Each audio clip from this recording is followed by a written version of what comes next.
বসন্তের এক সকাল, ঘুম ভাঙছে আমার প্রিয় শহরের। পূব আকাশ লাল হয়ে উঠেছে, একটু একটু করে জাগছে আমার প্রিয় শহর।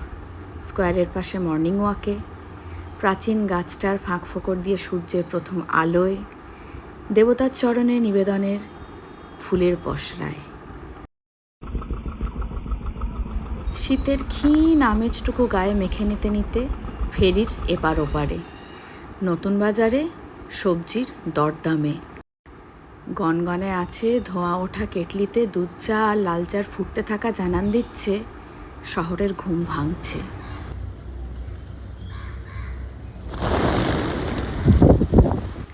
ফুলে ফুলে লাল হয়ে থাকা পলাশ গাছ থেকে একটা ঝরে পড়া পলাশ কুড়িয়ে নেওয়া জানান দেয় ঘুম ভাঙছে শহরের। সারাদিনের সব ব্যস্ততা টেনে নেওয়ার আগে একটু বিশ্রাম নেওয়া কলেজ ঘাট, এক চোখ ঘুম নিয়ে বাবার সঙ্গে সাইকেলে চেপে স্কুলের দিকে রওনা, জানান দেয় ঘুম ভাঙছে আমার শহরের। আমার প্রিয় শহরবাসী, সবাইকে জানাই সুপ্রভাত।